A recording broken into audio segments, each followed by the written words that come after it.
नमस्कार। SBT news में आपका स्वागत है। पेश है 12 अगस्त बुधवार दोपहर 1:15 राजस्थान की बड़ी खबरें। प्रधानमंत्री नरेंद्र मोदी ने बुधवार को पूर्व राष्ट्रपति रामनाथ कोविंद की आत्मकथा का विमोचन किया। इस अवसर पर प्रधानमंत्री ने सभा को संबोधित किया। अपने संबोधन में पीएम मोदी ने पूर्व राष्ट्रपति की जमकर तारीफ की और उनके जीवन संघर्ष को प्रेरणा बताया। इस दौरान पीएम मोदी ने अपनी मां का भी जिक्र किया और उनका जिक्र कर भावुक भी हुए।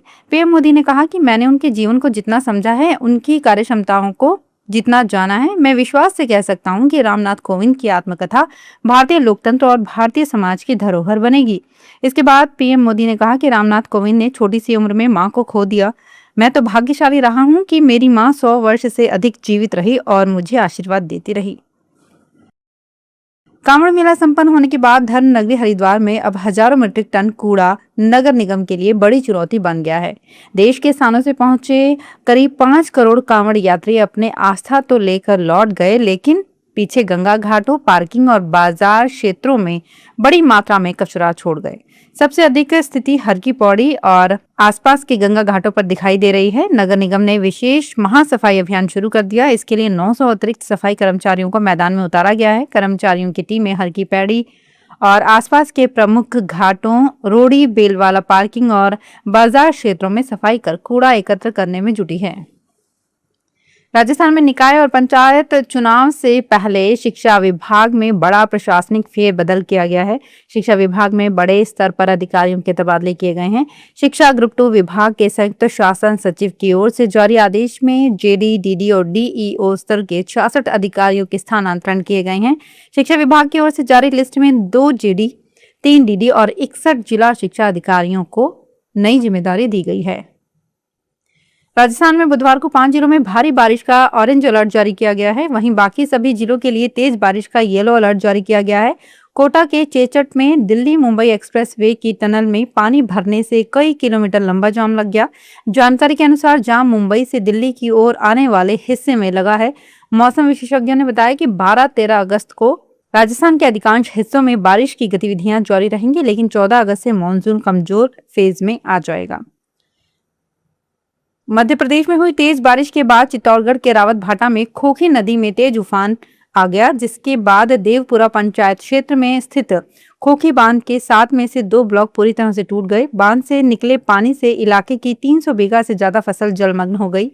ग्रामीण प्रहलाद ने बताया कि बांध रात के समय टूटा है, जिससे कोई जनहानि नहीं हुई। किसानों का आरोप है कि बांध लंबे समय से क्षतिग्रस्त हालत में था। इसकी मरम्मत को लेकर पिछले कई वर्षों से संबंधित विभाग को शिकायतें की जा रही थी, लेकिन समय रहते आवश्यक मरम्मत नहीं कराई गई। कोटा के जवाहर नगर थाना क्षेत्र के तलवंडी इलाके में लगातार घरों में चोरी कर रहे एक चोर को स्थानीय लोगों ने पकड़कर पुलिस के हवाले कर दिया। आरोपी हेलमेट पहनकर बाइक से आता था और मौका मिलते ही घरों में घुसकर गैस सिलेंडर, पानी की मोटर और अन्य सामान चोरी कर फरार हो जाता था। लगातार हो रही चोरी की घटनाएं सीसीटीवी कैमरों में भी कैद हुई थी। स्थानीय निवासी अरविंद सिंह ने बताया कि कॉलोनी में हर दूसरे दिन किसी घर से पानी की टंकी, मोटर या फिर अन्य सामान चोरी होता था।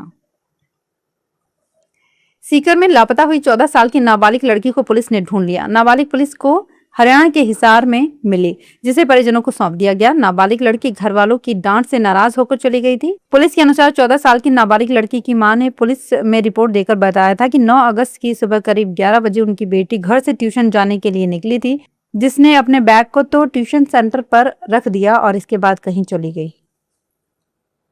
जालौर में आज बुधवार सुबह 5 बजे सिरे मंदिर जा रहे श्रद्धालुओं को पिस्तौल दिखाकर धमकाने का मामला सामने आया है।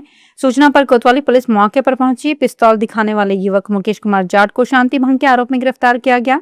जानकारी के अनुसार 7 दोस्त कार में सवार होकर सिरे मंदिर जा रहे थे। इसी दौरान गंगानगर जिले का निवासी और वर्तमान में जालौर के फतेह हिल्स में रहने वाला मुकेश जाट भी अपनी स्कॉर्पियो से सिरे मंदिर की ओर जा रहा था। श्रद्धालुओं की सफेद कार 1-2 बार उसकी स्कॉर्पियो के आगे पीछे चलने पर मुकेश ने अपनी लाइसेंसी पिस्तौल निकाल ली और उन्हें धमकाया। जम्मू कस्बे में देर रात एक वाहन बॉडी रिपेयर गोदाम में आग लगने की घटना सामने आई है। सामोद रोड स्थित इस गोदाम में अचानक आग लग गई, जिसने देखते ही देखते विकराल रूप ले लिया। आग की चपेट में आने से गोदाम में खड़ी एक बोलेरो और एक टेम्पो पूरी तरह से जलकर खाक हो गए। कुछ ही देर में दोनों वाहन धू धू कर जलने लगे। गोदाम में वाहनों की बॉडी रिपेयर का काम किया जाता था और आग से वहां रखा अन्य सामान भी जल गया। प्राथमिक जांच में आग लगने का कारण शॉर्ट सर्किट माना जा रहा है। रक्षाबंधन पर विदेश में बैठे भाइयों तक राखी पहुंचाने के लिए डाक विभाग ने खास व्यवस्था की है। झुंझुनू डाक मंडल से बहनें 106 देशों में इंटरनेशनल स्पीड पोस्ट के जरिए राखी भेज सकेंगी। इसके लिए राखियों की छंटाई और कस्टम क्लियरेंस को प्राथमिकता दी जाएगी। देश के भीतर भी राखी सुरक्षित पहुंचाने के लिए वाटरप्रूफ और इको फ्रेंडली लिफाफे उपलब्ध कराए गए हैं। वहीं सीमा पर तैनात सैनिक भाइयों के लिए भी स्पीड पोस्ट की विशेष व्यवस्था की गई है। राजसमंद में अवैध खनन के खिलाफ चलाए जा रहे विशेष अभियान के तहत कांकरोली थाना पुलिस ने कार्रवाई करते हुए 6 ट्रैक्टर जब्त किए हैं। इनमें बजरी से भरे 4 ट्रैक्टर और 2 खाली ट्रैक्टर शामिल हैं। पुलिस के अनुसार बनास नदी के पेटे में प्रतिबंधित समय के दौरान बजरी का अवैध खनन और दोहन किया जा रहा था। सूचना मिलने पर पुलिस टीम मौके पर पहुंची और बजरी से भरे 4 ट्रैक्टरों के साथ 2 खाली ट्रैक्टरों को भी डिटेन किया। इलाहाबाद हाईकोर्ट ने एक सरकारी कर्मचारी की चौथी बार मैटरनिटी लीव की मांग को खारिज कर दिया। कोर्ट ने कहा कि मौजूदा नियमों के तहत चौथे बच्चे के लिए मैटरनिटी लीव नहीं ली जा सकती। दरअसल सरकारी कर्मचारी शशि कुमारी ने ब्लॉक एजुकेशन ऑफिसर संबल में उस आदेश को चुनौती दी थी जिसमें चौथे बच्चे के लिए उनकी मैटरनिटी लीव की मांग को खारिज कर दिया गया था। इसके खिलाफ शशि कुमारी ने हाईकोर्ट का दरवाजा खटखटाया और मांग की कि उन्हें 6 महीने की मैटरनिटी लीव दी जाए। बीकानेर शहर में जल्द ही पीएम ई बस सेवा शुरू हो सकती है। शहर और आसपास के ग्रामीण क्षेत्रों को जोड़ते हुए 25 रूट प्रस्तावित किए गए हैं।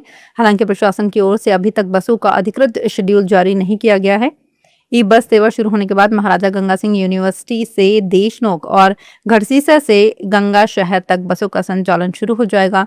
जिला कलेक्टर निशांत जैन ने बताया कि अब तक 4 बसें बीकानेर पहुंच चुकी हैं जबकि अन्य बसें अभी आनी हैं। बसों का संचालन जल्द शुरू किया जाएगा। उन्होंने स्पष्ट किया कि 15 अगस्त से बस सेवा शुरू करने का अभी कोई कार्यक्रम तय नहीं है। दौसा के लालसोट के देवली गांव स्थित चंदवाड़ा की ढाणी में देर शाम फ्रिज का कंप्रेसर फटने से छप्पर पोश में आग लग गई। आग से एक ट्रैक्टर, 2,20,000 रुपए और 3,20,000 रुपए के आभूषण समेत घरेलू सामान जल गया। जानकारी के अनुसार देर रात कमलेश मीणा ने बताया कि उनके छप्पर पोश घर में रखे फ्रिज का कंप्रेसर अचानक से फट गया। कंप्रेसर से निकली चिंगारियों ने घर में रखी ज्वलनशील वस्तुओं को तुरंत अपनी चपेट में ले लिया जिससे आग तेजी से फैल गई।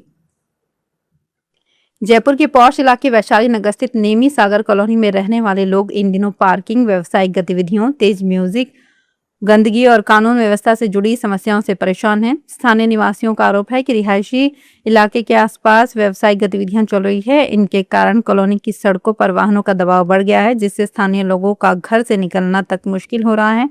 स्थानीय लोगों ने अब चेतावनी दी है कि अगर जल्द ही उनकी समस्याओं का समाधान नहीं किया गया तो वे आगामी निकाय चुनाव में मतदान का बहिष्कार करेंगे।